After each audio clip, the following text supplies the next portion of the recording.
a lot has happened actually since we last met to talk about safeguarding in HR. But just really to start us off, we want this session to be really kind of informal, relaxed, and like just everybody to feel free to share their ideas. None of us are experts in this yet, so we're all kind of just learning together. And to start us off, we'd like to split into two groups and really just spend a bit of time thinking about what we can remember from last time in terms of how we can improve safeguarding in recruitment and selection. So maybe let me just share my screen. Yeah, so hopefully you can see that. So we are just going to spend the next, oh no, sorry, I just scrolled up. We're just going to spend the next 12 minutes talking about safeguarding within recruitment to selection. We're going to divide into two groups, and that's why you're named GP1 and GP2. We're not going to have this as a facilitated session, so just work together in the groups that you're in to brainstorm this together. And then obviously someone will need to take notes in your group. So as you can see, group one, we're asking you just to discuss together within 12 minutes all of the steps that you would want to take in each of these areas of recruitment. And then group two, same thing, just brainstorm together any safeguarding steps that you need to take around interviews, background checks, decision making, and updating HR files. So we recognize it's not much time, but we thought just a nice way to start off our time together. Okay, let's hear, can we just maybe hear from group one first? Would somebody maybe be able to share their screen and just share what they were able to fill in the table? I will share the screen, and I'll ask someone in my group to maybe go through what we've discussed. I don't know who would like to do that with, I don't know, Mama Doris or Seisei or Nerida, any of you, please.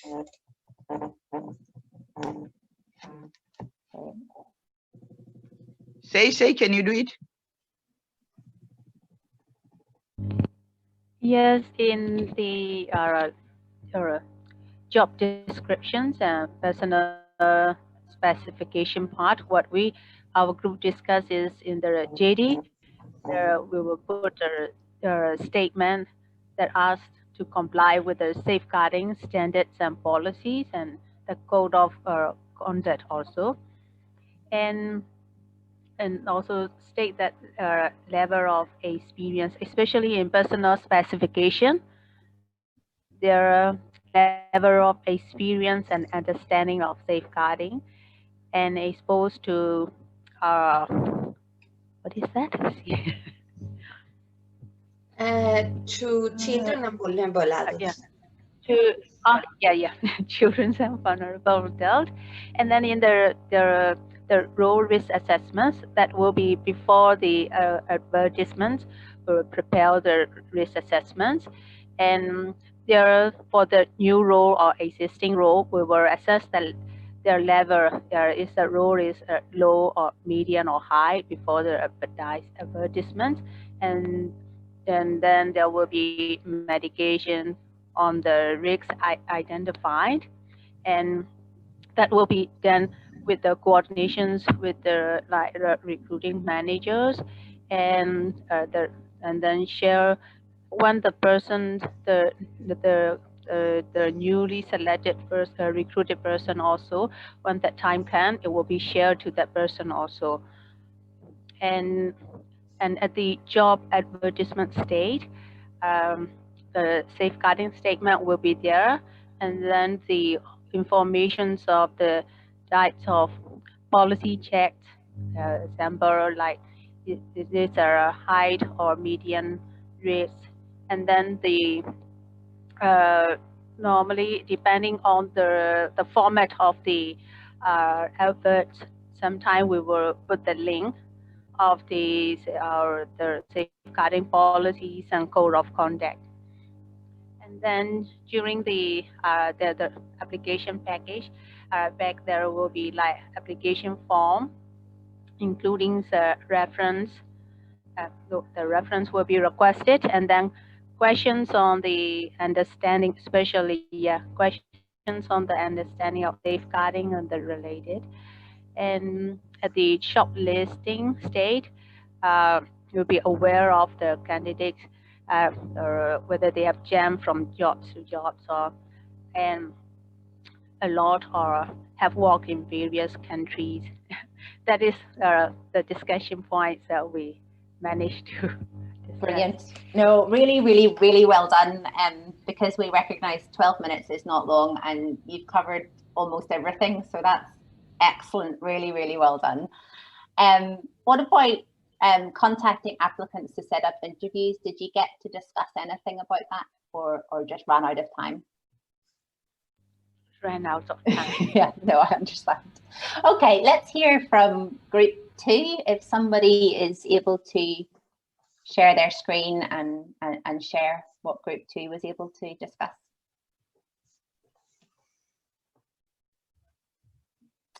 So that's Shuma, Melvin, Doris, Hiska.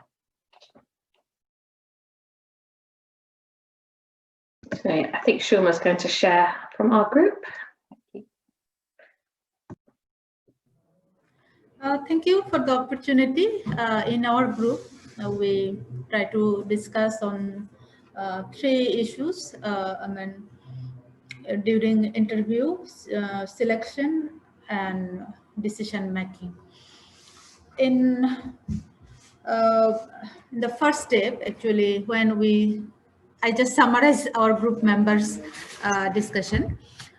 When we started to recruit some people, in that time we in our job circular or job announcement, we added a statement on safeguarding issues that helps candidate to understand that this organization have a policy to protect vulnerable people and children.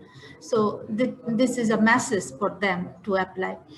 And during interview, actually before interview, in interview orientation, we give them an idea on our safeguarding policy and safeguarding code of conduct, and ensure them that it is a safe place.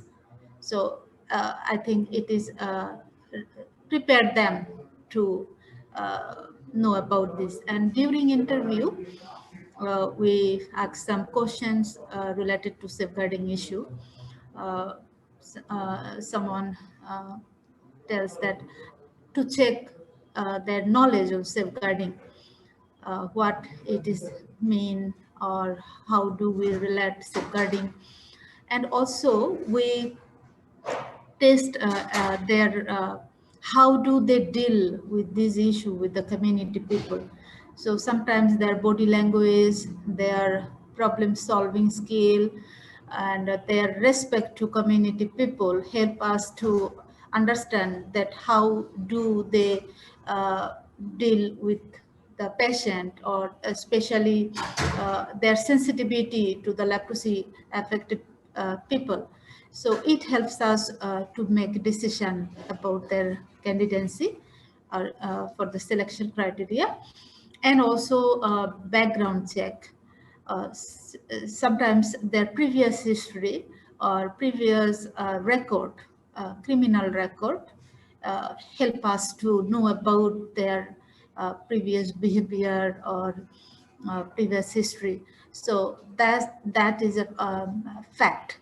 Suppose during interview their knowledge is excellent, their behavior, showing behavior is good, but if we get their they have a sexual harassment record or criminal record, in that case maybe it help us to check more about their candidacy. So it is also fact to make a decision to select someone. And also their interest of work, humbleness, and respect to the people help us to make a decision to select someone. That's our overall discussion. Group members, you can help me by adding if I missed anything.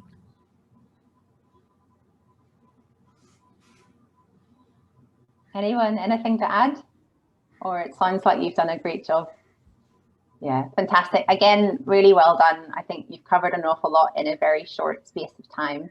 In the chat, Cindy has just shared a link to the place in Glass Cubes where I can just share it on the screen as well.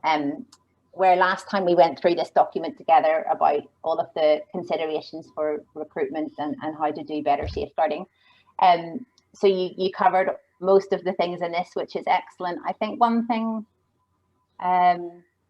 was this contacting applicants for interview. I think basically we had just said, you know, make sure you share the policy, the code of conduct, etc. before the interview with the candidates so that they have a chance to read the policy before they come for the interview. That should be very helpful for them. Then there's examples of safeguarding questions which some of you contributed to as well, which you can refer to. We talked a lot last time about background checks and reference checks and what kind of template forms to use. And of course, the self-declaration form, which is now part of the new procedures document. Yeah, and then of course we talked about, you know, making sure that your EHR files are up to date and include all the relevant information and are kept confidential. So yeah, really, really well done and remembering so much. Thank you very much for sharing that. Okay, Cindy, I think I'll pass to you. All right. So now we are moving on to the second part where actually earlier Say's group, you talked about doing role risk assessments. And again, this is just a quick refresher, but because we think it's quite important and there's also been a set deadline for us to try and do get started on the role risk assessments and to finish whatever is possible by the end of this year. So if I could ask you guys to open your chat and let me know, anybody who has started doing the role risk assessment, put yes, yes, yes. And it's not a competition, it's just a gauge. But if you have, if you started or you've tried using it before, just put yes. Thank you. Thank you for that, Narita. Okay, that's great. Good, good. Please keep it coming in. Yep, only for some roles. And yeah, so that's really great that some of us have already got started doing it, or if you have looked at it as well. Can we ask you and find out what challenges have you had, or have you found any part that's been difficult either in doing the form, you know, deciding who's going to do the checklist, and or even in the mitigations? Perhaps feel free to unmute your microphone if you've had any challenges, or if you prefer, you can use the chat. Were there any parts which were difficult for you? And I'm going to scroll down now to the mitigations. Good. There's quite a number of us who have already been doing it. Is there someone? Yes. I need one clarification here. Yes. While implementing, we found can you just go to the first page? Okay. 1 second. Here? Yeah, here. The last column, that is the third column, where if yes, the risk level is high, and then down, you have already defined the risk level, medium, high. So that has to be kept as it is, or can we change? Just wanted to know. Yes. Could that be kept as it is? Yeah, that's the right thing to do, to keep it as it is. Because, okay. Yeah. Thank you. That's a good question. Thank you.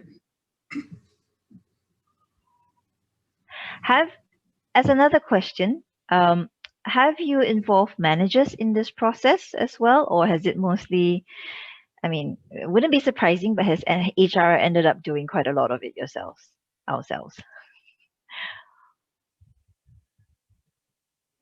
You're asking me a question? Anyone. Okay. What about for yourself? us, what happened, we did a trial run among the HR, but we have still not started implementing this. We will be implementing shortly.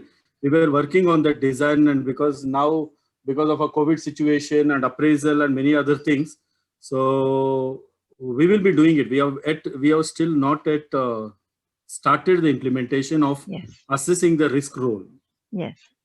Thank you. Thank you. But it's good that you've already done a trial run with HR. Yeah, we did a trial run. That is where the doubt came. So whether to keep it as it Thank is, you. so that to assess. Thank you. Thank you. And thank you, Heska. You've done it together with the administrator. Yeah, I think that's fantastic. Great, Dorothy. You've done it with also a country leader and several managers. That's fantastic. Mama Doris, were you trying to say something? Can't hear you very clearly. Yes, yes, because we have all the main staff are on the field. So the manager, the line manager is the project manager. So we try to train the line manager and no, the what do they call it? The project manager was the one who did for the staff in all project. In Bakongo is the project manager. He did the title risk assessment for the staff under him. So only in Kinshasa is the country director is our line manager. So he's the one who did with the all staff because he's the line manager. That's fantastic. But in the province, he's the project manager. Yeah. Yeah, thank you. And I think it's really great to get managers involved in the process. And I hope you found that as well. I noticed, Damaris, you had because your mic. we thought, sorry.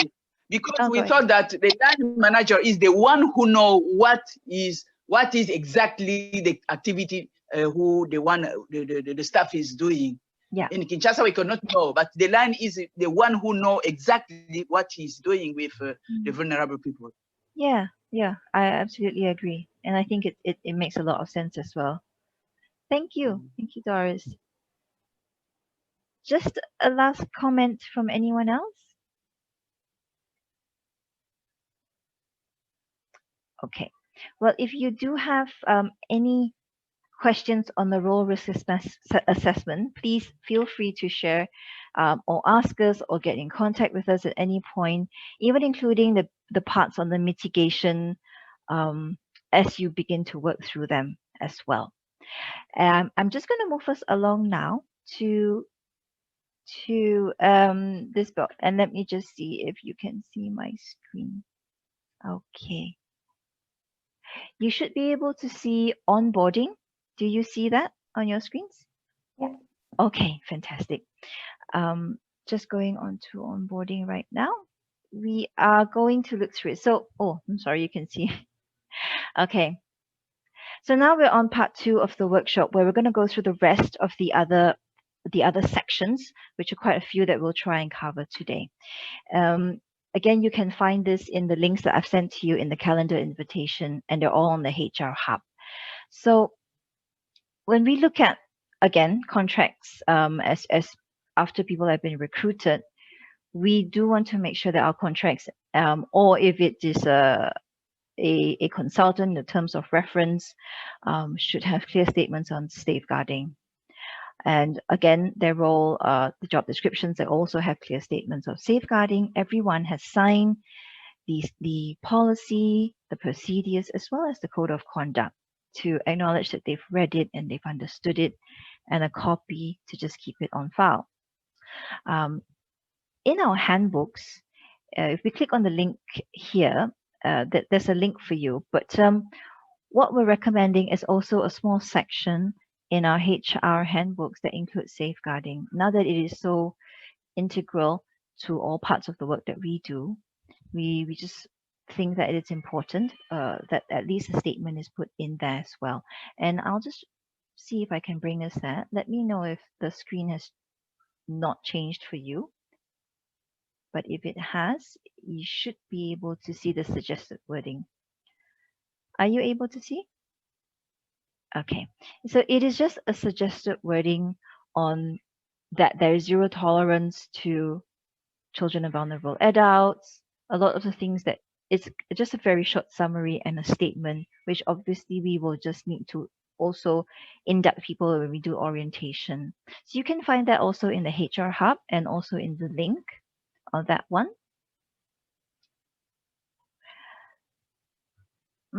Just trying to go back to my document. Okay, so back to onboarding, which again for onboarding, some people call it induction or orientation. And yes, thank you to Nerida, who was the one who initiated this discussion about putting a statement on safeguarding in our handbooks. So recommending induction and orientation phase, that it should ideally take place as soon as possible after a person has joined, and to give them training on safeguarding. Again, according to the mitigation level, some people could go a little bit more in depth into it. Some people will have an introduction to the basics and what is essential to know.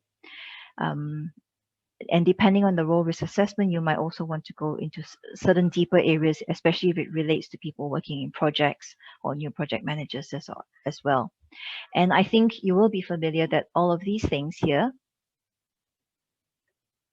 should be covered: safeguarding policies, code of conduct, how to prevent, how to report, bullying and harassment, as well as whistleblowing as well.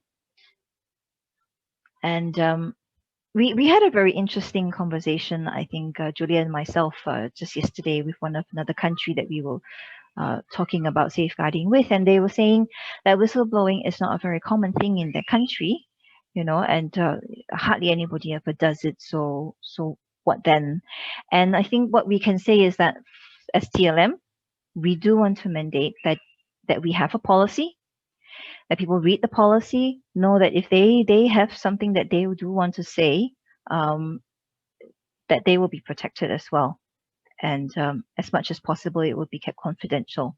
And that is really important as well. So even if it is not commonplace in the country, at least we can say that it is part and parcel of the work that we do in the leprosy mission. So I think that you are probably very familiar with induction and orientation. Definitely, if it is somebody who's taking over a DSL or a deputy DSL role, they're going to need a much deeper induction process as well for that. We do want to recommend that for probations, there is a sample probation form in the link here that you can also use or adapt for your own use. And in the probation, you could ask a couple of questions, and there are 3 questions here that are suggested just to give you a start or an idea and start thinking about some things to ask or to approach the topic with new people who have joined you. Okay, so now I'm just going to pause here and ask if there's anybody needs clarifications or in anything to add that you might have done differently in your induction or not.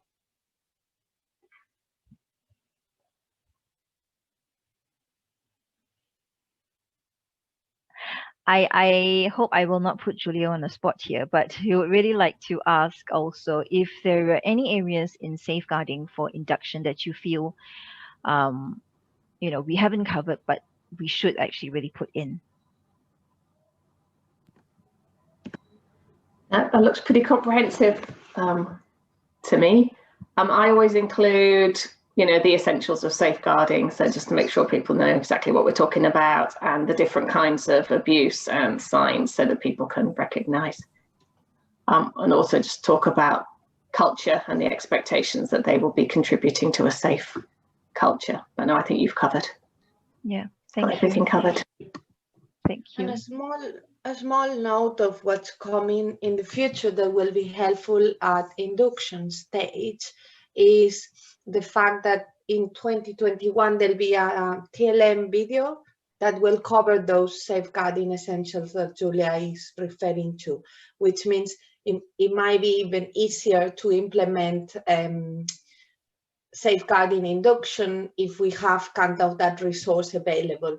Because at the moment, obviously, someone has to take that part and include it on the induction program of anyone joining the organization. The other small thought that I think is important is at induction, we have to think about the person in 2 ways. One, they might abide by all the policies and expectations, but two, we might also welcome them to a safe environment, which means we might have to reassure them that these are our standards and they are coming to a place that has a safe environment. So if they observe something, they should also be the persons that kind of report and raise concerns so that we maintain that environment. So I think that's something important to highlight at the induction stage. So it's not all about assessing them, but also about assessing ourselves as an organization through their eyes. Thank you. I think that's a really important point. And also I like the angle that it comes from, about that consideration for the people that we bring in. And it's really about what Julia said too, culture. We create that culture of caring, thinking about protecting and safeguarding an environment that really truly we're walking what we're saying as well. So thank you for that, Julia and Damaris. There is, again, other templates that you can use and a lot of resources online as well, both in training and development that you can put together, including PowerPoints that you can find that can help you as you put together any induction. And again, Jane and I will be happy to help anytime. Okay, so I think that's I'm gonna stop here for induction. Is there something in the chat I might have missed? I just was noticing. Okay. Oh yes, videos will come in 2021. Thank you, Jane. Okay, thanks, Cindy. Okay, so we're going to have a short break soon, but before we do, we're just going to talk a little bit about performance management and supervision. So over the last few years, we've talked about, just how to do performance management well, quite a lot within the EHR network, and we've covered things such as, trying to make sure that managers are having regular one-to-one conversations or informal meetings with the staff that they manage. And we've also talked a lot about, how important it can be to record some of the discussions, to make a note of maybe goals that have been set or achievements that have been made, as well as maybe areas for improvement. We've talked quite a lot about annual appraisals and maybe 360 feedback. And I know this year quite a few countries have started to do 360 feedback. So that's been a really interesting change. We've talked a bit about probation and just how to make sure probations are managed well. And I know a lot of you put quite a lot of work into making sure that happens in your countries. But with all of these things, which are really about supervision and managing staff, we are now kind of encouraging and suggesting that safeguarding should really be a regular part of these discussions. Because obviously it's a great opportunity for people to share concerns that they have, or even to reveal something that could be an incident. So it's really just making sure that our managers in TLM are regularly having that conversation with their staff. And these questions at the top, the kind of 8 questions at the top, are questions that we kind of just got together and brainstormed and thought, okay, what kind of questions could we encourage managers to be regularly talking with their staff about? So we've said things like, the manager would be asking, do you have any concerns about safety or safe practices in TLM at the minute? Maybe, do you feel protected by TLM? Do you feel supported? Do you know where to get help? Or if someone's had training, maybe asking them, since you had the training last month, what have you been able to put into practice? Or of course, things like, what do you think the leprosy mission can do to improve its safeguarding standards and practices? So we're not suggesting that a manager asks all of these in one setting, because that would be quite overwhelming perhaps for the person, but maybe just, once a month or whenever the manager meets with the staff member, just to add one of these questions to the conversation is really what we are suggesting they do.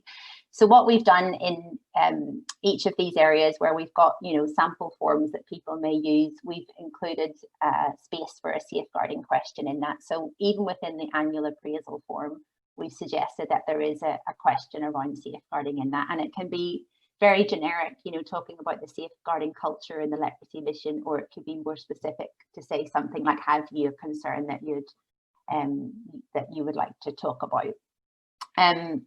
And we've included it in all of the forms, including even the probation review form, as something that should be done.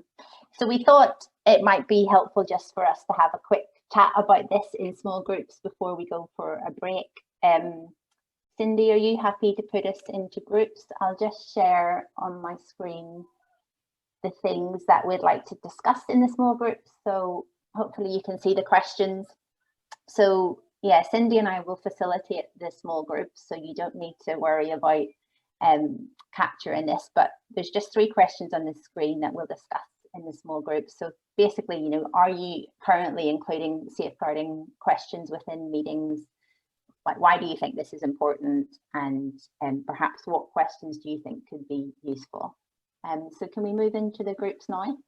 Sure. It will be 10 minutes, and then we're not going to have any plenary when we come back. We'll just discuss and conclude in our groups. Okay, see you later. Okay, I hope that everybody is back now. And we are going to look at training and development for the next few minutes, 10 to 15 minutes. And it's actually a very brief document. It's a very short one, actually. And it essentially, the first point is it's going to be really useful to keep a training record for HR purposes, not just for safeguarding purposes, but a record of training that you've given to staff, that they have been on. But in particular, if it's for safeguarding as well, it would be really good to know whether it's a refresher for you to note, what type of training that each staff they have received, or whether it's a whole mass training that you've done for everyone. There are some links there that could be useful to start you off if you have not got one just yet. The other category is actually just recommendation, which is also what you could find in the induction and also in the role risk assessment. So actually this repeats itself. It's just the type of training for different levels of staff, whether it is going to be at induction, whether it's going to be a refresher. And there are examples of safeguarding training material that you can find all over Glass Cubes. For example, in the Safeguarding Public Hub, where it's accessible to everyone, there is a folder on safeguarding training where you can see, it's a bit small on my screen, but you can see that there are many past trainings that have been conducted, and you could find some material or a slide that's useful. It does take a bit of time to look through this. I would recommend that you contact some of our colleagues who have done this. I think that would be even better, and say, do you have something good that could help that you've done before that would work? In the HR Hub, there are a little bit of case study scenarios, which I had a quick look today, and they're quite interesting as well, for you to use and to adapt and to contextualize and to just help you as well. If you are a DSL, in the DSL Hub, there's also past trainings that we have had and material that you can use. And so make good use of that. I'm just going to ask several people on the call after this last portion on partners. And we also do need to give training to our partners as well. I think that's really, really clear. And who is responsible for doing that? We're recommending that it's DSL, although the HR may be requested to assist. In all your training, I think in different countries, it may work differently, but we are saying that HR is responsible to update the organizational records, responsible for saying that the training is required. But when it comes to putting the material together for safeguarding training, please do get the DSL heavily involved in this. And if you also wear the DSL hat, then yeah, we will definitely be here to help you. Now, the question I did want to ask, perhaps Julia, Damaris, and anyone else who has done safeguarding training is, what are your top tips of things that have worked really well for you in safeguarding trainings that we could share with the group? What are some things you have used that you found really useful in a safeguarding training that you would recommend including?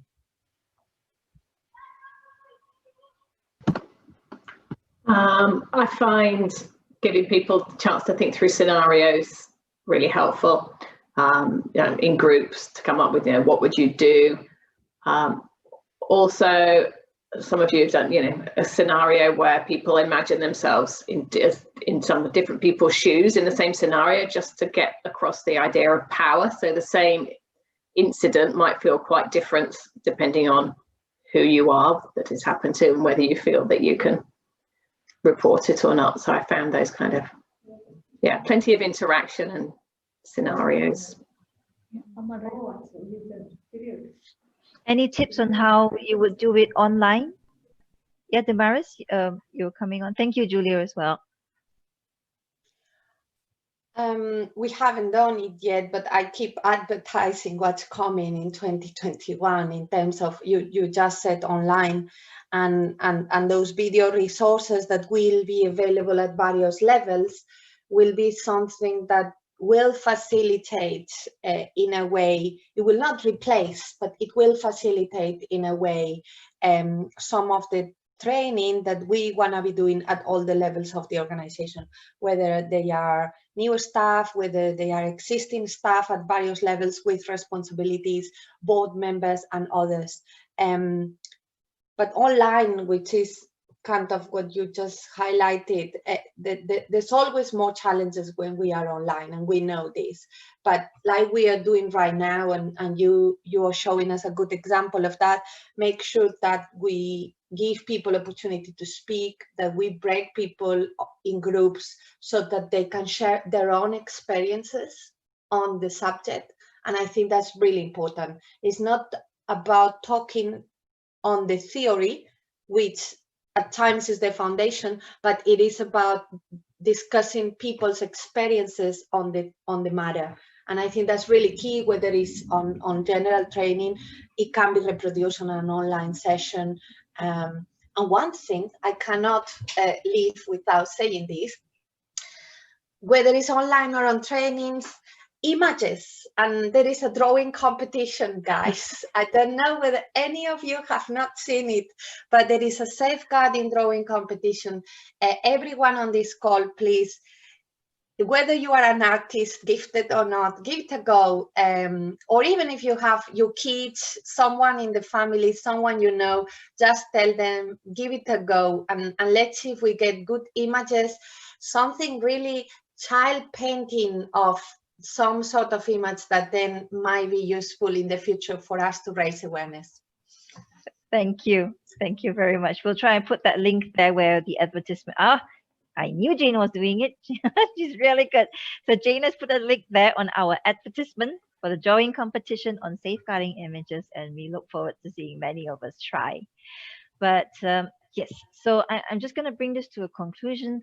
I think thank you very much, Julia and Damaris, that when we do training, I think it's good to move on the theory we've talked a lot about, and always good to establish whether people do know, because sometimes we have new people join and they might not have been able to follow well. But then I think really encouraging everybody to move a level up. What's the next level in your refresher? How can we make it more practical for each person in each of their roles as well? Okay, gonna pass the time over to Jane now to keep us going. Thank you, Jane. Thank you. Okay, so we thought we'd just do a little kind of scenario together as a big group. So hopefully you can see the screen, and we're just now thinking about whatever people leave the leprosy mission, and how do we make sure we're doing good safeguarding even when people leave the leprosy mission. So the scenario is on the screen. It says, safeguarding allegations have been made against a program manager in your team. An investigation is started, but you as the HR personnel are not involved in the investigation process. However, before the investigation is finished, the program manager resigns and leaves TLM. So basically, there's an allegation, there's an investigation. The investigation isn't completed, so we don't know the outcome of the investigation, but before it's completed, the person has left, has resigned and has left the leprosy mission. So just, again, this is quite hard to think through what you would do. There's not really any completely right or wrong answer, but we'd just love to know your thoughts about, if you were the HR person in this situation, how would you react to this situation? and maybe just talk a bit more about what perhaps you would do. So feel free, anyone to share. As we said, there's not really any right or wrong. We're just trying to work this through together. Okay, is that big enough?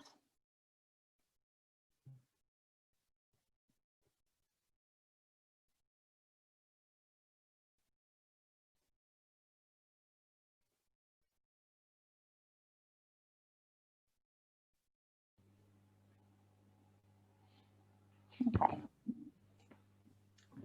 Anybody, anything they'd like to share about this? Even how would they feel if this happened? You know, it's a difficult situation to be in. And maybe how would you feel? How would you react in your position? For me, I think it will be a bit confusing, because if someone resigns, there is the benefits and the pensions the HR need to consider. There are these procedures are there.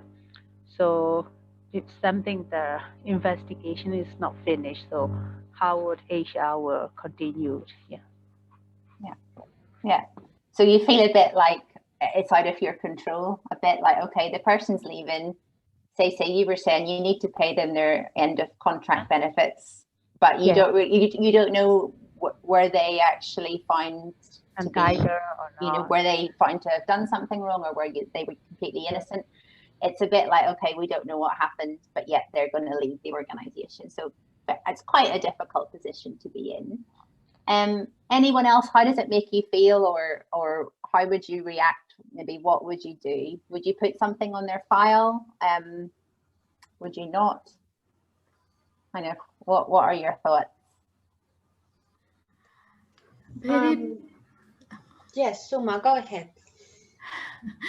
It's very practical questions, and I have no answer. Yeah. But I faced one kind of this experience. In that case, actually, I kept the document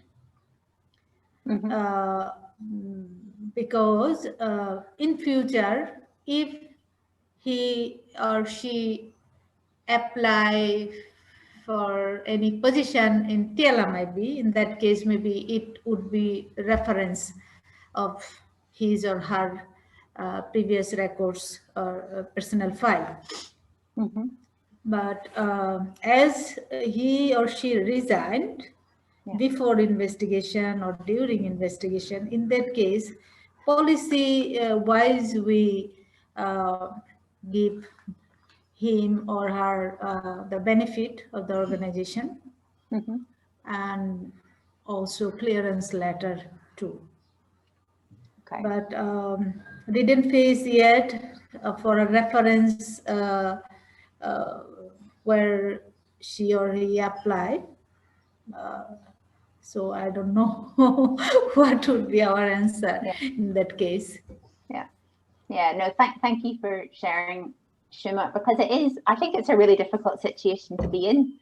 And quite, yeah, I think it would make me just feel a bit like, oh, I don't know what to do, because obviously you don't know the truth, and also you don't want to withhold something from someone, whatever they're due. A very difficult situation to be in. I think when Cindy and I briefly discussed this when we were preparing, we both agreed that probably we would add something on the person's HR file, maybe a very brief note to say there was allegations made against this person, you know, not even putting the nature of the allegations, saying an investigation was started, the person left TLM before it was concluded, just so that there's some kind of record of the situation on the person's file without giving any information or any kind of confidential details. What do kind of other people think? I think, Damaris, you were going to share something. Yeah, one thing we have to remember when probably a situation like that might occur, and hopefully not often, it's kind of a one-off, is that we are not on this on our own. So as HR, whether we have the DSL hat also on us or not, we are not doing this on our own. So in a situation like this, we are saying that an investigation started and is not finished. Normally, there would be an investigation manager or a lead person. So probably if I was HR, and in my case, like many on the call, I'm also the DSL for the international office. The first thing I would do is I try to have a chat with the lead person on the investigations team and understand, number one, the person is leaving the organization, but is the investigation going to continue? Because at times you might have a situation when the person leaves, but the person is still willing to continue. So that means the investigation might actually complete at some point. And we might have an outcome. If that's not the case, and that means after we've consulted with the investigation manager, they tell us, no, this person has left and they are not willing to continue the process of investigation, which means it has to stop here, then I think probably the reasoning that you, Jane and Cindy came to would be right. We want to have a record that simply, without being judgmental, simply states that an open investigation was in place when the person left. And we might again want to consult with the investigation manager in terms of whether there is anything else that should be disclosed in that record, but it should definitely be kept confidential and be a reference for the future, because the same way when we ask reference for a potential candidate, we would like to know if something like that is in their file. We should be also open and transparent with others asking us about people that has passed through our organization. Yeah, thank you so much, Damaris. I think really good reminder that we need to talk to the DSL and the investigations manager. And we're not on our own. I think that was really important to remind us of that. Yeah, and even like you said, even if the person does leave, the investigation may continue, so there may be an outcome reached at some point. Doris, you had your hand up. Yes, Jane, thank you. Yes, I think the what Damaris said, that what I think also, the report should be done if the investigation continue, and the report should be kept in the file, because even here in DRC, I don't know everywhere, they give the worker ministry gives more advantage to the staff instead of the employer. So you should deal with, you should be very careful with this kind of file. We keep the report in the file, and at the end, we should also continue the process of closing the file of staff. If he leaves, no matter if it leaves, but the process should be closed normally, because you can pay penalty if you didn't do it. You want, if you are not carefully with this kind of file, it can go, but you put all in the file, in the HR file, and close the. Go with the process and close the file of the staff, because the ministry, the worker ministry, can one day come and maybe raise the file. So you should pay. You paid. I don't know what we paid to close the file, and also you write what we call it acknowledgement of work. So attestation de service rendu in French. Attestation de service rendu. You should do it. It's not a recommendation, but you should do it and close normally the file. Yeah, thank you, Doris. Thank you for sharing that about what you need to do in Congo. That's really important, that we make sure we're doing what's appropriate in our country as well, according to local legislation or guidance. So thank you so much. And yeah, thanks so much for kind of just brainstorming together on that really difficult situation, but really helpful to talk through it together. I think, yeah, someone else was going to say something. Jane, yeah, can you hear me? Yeah. I just wanted to say that it is exactly the same in Chad, like in Congo, what Doris says, that normally the advantage is for the employee and not for the employer, and we will probably have to pay an extremely amount of money because of the things. Well, we don't know if he has done something. There is an investigation. It may not be something, but it could be. So, like, I will join Doris with what she said. And I would like to make very much sure that it is written in his file that he has left himself the job and the organization on his free will. And that makes sure that it doesn't look like TLM has fired him because of something, because then it will go completely wrong. So it should be noted that the person has left his job in what time, what date, I don't know if that was officially or not, but it should absolutely be noted and signed by the probably the program manager and even the country leader. This person has left with the correct dates and that sort of thing. So if then there will be further investigation, they can see the file that this person has gone himself and he wasn't fired by TLM, because then they will, how do you say, soupçonner? They will think we know about this and that is why we fired him. It's a really, I think that's a really important point actually that Giska brought up, which I completely reinforce. So if the person has left, and I think it's our responsibility as HR also to ensure that there is a formal resignation letter signed by the person leaving, because of the very reason that Giska highlighted. And I think we're talking about the context in Congo, the context in Chad, but I think it's the context everywhere. In every country, we would not withdraw payment or any due expenses or any due balance holidays to anyone living. Is their due, is their right in any country. We cannot withdraw that. So I think that is a global standard. Someone is leaving, they sign the resignation letter, and we pay them what is due. And if a note in the file needs to remain, it will remain, and they'll be aware that that was the case. There's nothing hidden. But extremely important, I think, the point that Giska brought up, because if they leave just from one day to the next without signing anything, you might find that you are challenged by actually the courts later on if you have not done due diligence and if you have not had proper evidence of how the person left.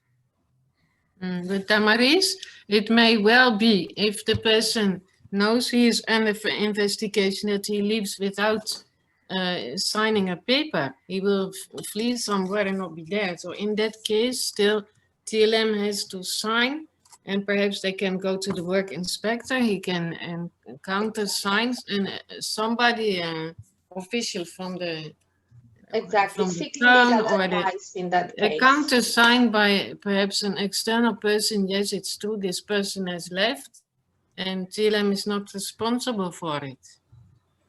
Yeah, exactly. And you are absolutely right. This kind of situation like that, each of us in our countries should seek legal advice if there is no practical way to get the person leaving signing their own resignation letter. So if they've disappeared, they are uncontactable, they don't respond to our calls, they don't respond to our requests to potentially formalize that resignation, we should seek legal advice to do due diligence, whatever it is in our countries. And you're giving the example of what would that mean in Chad, Giska. But yeah, I think that's really important on this potential scenario. And all scenarios are complicated. They are all a one-off. And I think what is really important, which we highlighted at the beginning, we are not alone here. So we could seek advice. And obviously, international office is here to help you. But also at times it needs to be legal, local advice if things become a little bit more complicated. Yeah. Thank you so much. I find that really helpful. And also I know Dorothy's written something in the chat as well. So thank you for your contributions on that conversation. I'm just going to really quickly share my screen. We as with everything else that we've been doing, we also drafted a guidance document around safeguarding in offboarding, and we did talk loosely about what to do if someone resigns in that document. So please do take time to read that. And we said, you know, obviously if there's a disciplinary, if it's a safeguarding allegation, if it's a capability, we just need to take extra kind of measures whenever someone resigns under those circumstances, so that we record the information correctly in their files. We've also updated the leavers checklist. So I think probably most of you have seen the leavers checklist, which we developed, I think it was last year. And we've now included a little bit in it. So this is the long list of things that a staff member needs to do whenever they are leaving the leprosy mission. So it can be really basic things like organizing a farewell event, or it can be maybe things that are more take a bit more time, like making sure that all the assets are returned, like computers, laptops, etc.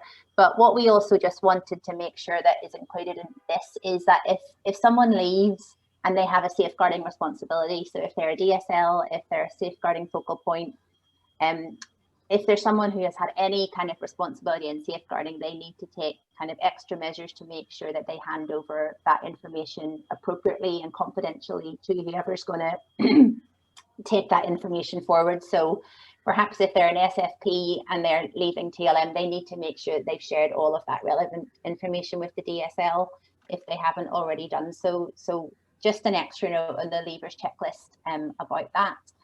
And then in the exit interview, again, like with all of the other forms, that we've updated to include a line to ask about safeguarding concerns. So whenever someone's leaving, whether they've resigned, whether it's the end of the contract, whatever, we just want to make sure we include that conversation with them as well, to say, while you were at the leprosy mission, did you have any concerns about safeguarding or safe working practices? And then we've written a bit here about providing references to for employees. So I think Shuma, you'd mentioned that you hadn't been asked for a reference in that situation, but of course, probably quite often we get asked to write references. So we've written a bit of guidance there about, you know, obviously just reminding us that you don't have to provide a reference up to for someone. You are able to say no, that you're not going to provide a reference, but really to think through carefully what you would write in that reference if the person has been involved in some kind of allegations or disciplinary or capability. And then in this link we have put just general guidance about how to write a reference letter for someone. So we've kind of just given a brief outline. If you're not sure what you want to write in the reference, there's some brief guidance there. And again, perhaps in different countries, there might be different ways of doing that. So yeah, please do take time to look at those when you get a chance. Any other comments on that, or any other kind of concerns about writing references or providing references for staff?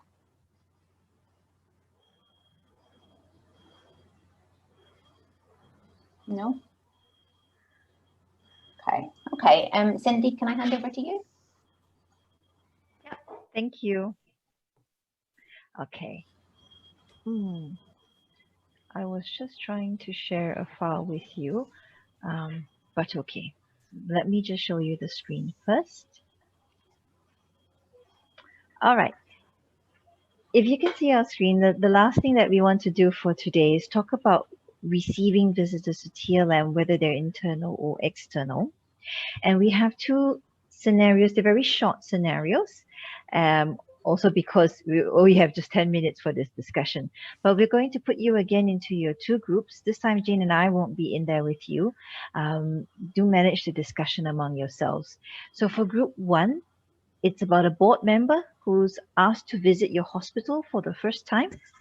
Upon arrival at the hospital, you see the board member there with a group of 5 young adults from his church. What would you do?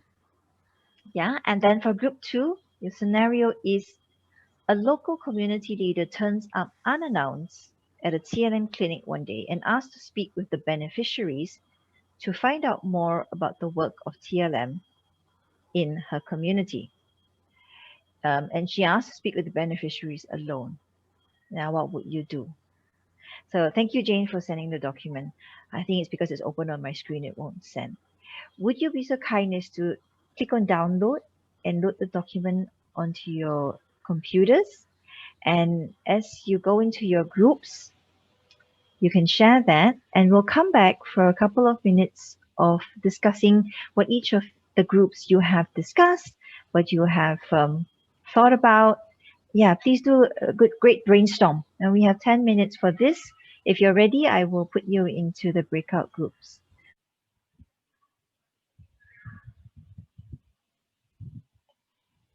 Welcome back.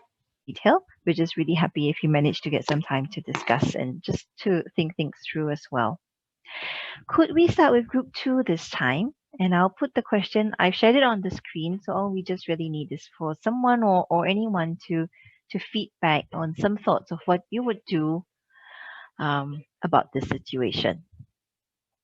Anybody in group 2? I think Dorothy was going to feed back. Okay, Dorothy? Just wait for Juliet to put our screen on and I'll just... Yeah, actually, can I possibly share my screen? Because I did sure, write sure, a sorry. note. Sorry, go ahead. That would be great. Find them. There you go. Can you see that, Dorothy? Yeah, I can see. Okay, can see now. Okay, group 2. Our question is: a local community leader turns up unannounced at a TLM clinic one day and asks to speak with beneficiary to find out more about the work of TLM in the community. She asked to speak with the beneficiaries alone. What would we do? So in our group we discuss, we would like to ask her why she wants to see them alone. We also want to ask her about a safeguarding policy and procedures. We want to make known to her that these are the basics of our safeguarding policy and procedures. Is she aware of? And why does she want to visit this person alone? The next will be, the clinic is TLM owned. And so TLM rules and proper procedures must apply. And then we have, like we said, offer to make appointment. She has to make an appointment. She can't just turn up there and then go investigate alone. That is not right and that is not fair. She needs to make an appointment, a proper appointment, or must get a referral to go to TLM office to understand better what is the situation or the concern that was brought to her attention. She will also need to be accompanied by TLM staff member if she visits, because we cannot allow her to go alone, and it's not allowed, and it's not possible in some situations. And our last one will be, beneficiaries also need to be asked for their consent to speak with her. So our beneficiaries must be protected and safeguarded because we don't want to expose them. We need to get their consent before we can be able to speak to them or allow this person to speak to them. Even though she's a local community leader, she needs to be made aware of this. Thank you. Thanks, Dorothy. Thank you, Julia. And thank you, Group 2, for that brainstorm. I'm just going to ask Group 1 whether you have anything you want to add on to the answers here.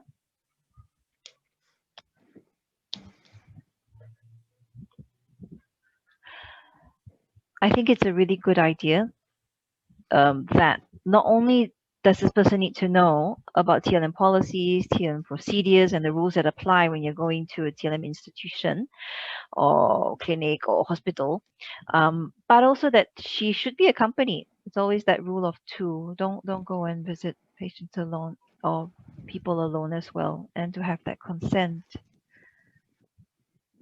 Group 1, is there anything you would add on as well?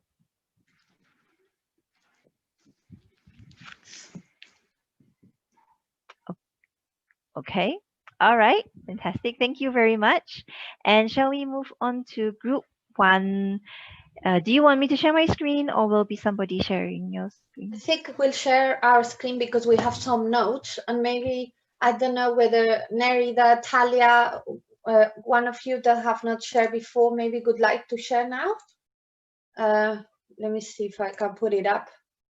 This is the case and what we had.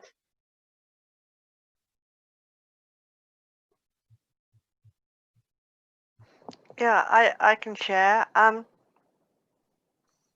So this is a scenario where a board member turns up to the hospital and brings with him some unexpected guests as well. So it's about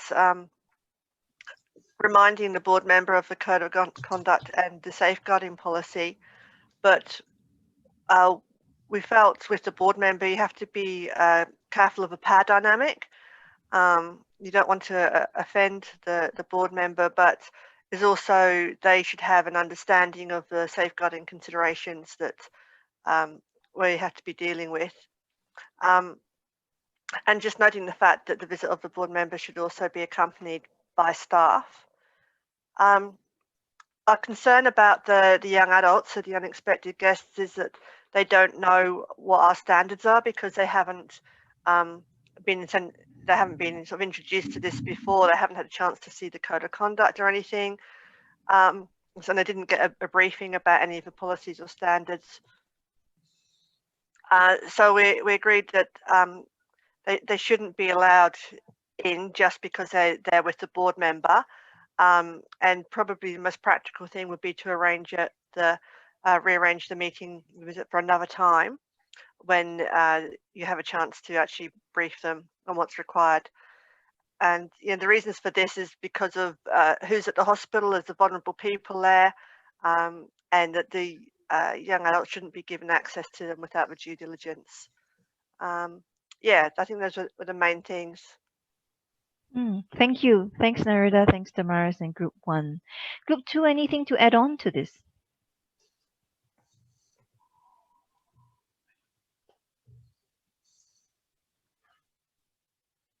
Fantastic. Thank you. Thank you again. I think it makes sense. It really is a tricky situation when you have that board member there. Even when you say we'll rearrange to visit another time for the youth, and he's made that or she's made that commitment to saying, come on, I'm going to bring you around to see our work, and then you're saying, no, let's rearrange it. It's very tricky, but I guess again, this is where we put forth the culture, and even having board members aware, a trustee on the board, and talking about it all the time is going to go some way in stressing the culture and the need for safeguarding. So, and I think that that's really important. So thank you very, very much for that, because I'm aware of the time, and I'm just going to quickly share my screen to show you our document that Jean and I have put together on what considerations there are when visitors come to TLM. Again, the link is in the HR Hub. And also there's two categories very broadly in this document. One is internal visitors here, and then just separating that from external visitors, like the ones that we have just discussed today. So internal visitors, essentially, like, for example, if ever travel resumes, one of us comes visit each other's country, we would be internal visitors. We have all read and signed our own policies, code of conduct, and background checks. Again, this is where HR is essential. We've done all of these things. This has been done, and we're all aware. However, upon arrival, we still think that the visitor should have a safeguarding briefing with the in-country DSL, just to go over these things, just to make sure that all of this is understood and we're all on the common ground with all of these things. And if this is not possible, say it's a very tight trip, or you just were caught suddenly unaware, I mean, when you're not in town when the person comes, then we could arrange this beforehand, because now things are all virtually available as well. So we could easily do this even before people come. If they say they have a very tight itinerary, then okay, can we just do this before you come to the country instead, just so that we go over the ground rules as well. For external visitors, they would not have seen things like the policy, the code of conduct, the consent form for media. So these need to have been explained to them. They, as you've rightly said, should not be left on their own at any point during the visit as well. They should definitely have a visit with the in-country DSL. If possible, they could even be sent, if they're coming from overseas, they could be sent all these documents in advance. If they're in-country, I think an opportunity should be taken before they come to go through these documents with them, and to make sure they understand everything as well. So those are our recommendations that you can also read and access. I just want to know if you have any questions for any one of us before we conclude. We are on the dot now, and we'll try and not take too much of your time. But we really appreciate having everybody here. And it's just a very brief snapshot that we've tried to go through in 2 workshops. We'll try and do a little bit more next year, but we are definitely here. The HR Hub is here anytime for you to contact us if you've been thinking through any of these parts and you say, hey, what if I want to do something differently? Please feel free to just let us know. Any additional comments, Jane? Anything to add? No, just a big thanks to everyone for taking part and really contributing so well, because you know there's quite a lot to take in, isn't there? So we really appreciate what you're doing in this area. Yeah. So thank you very much, everybody. And I think we're just going to close on this note.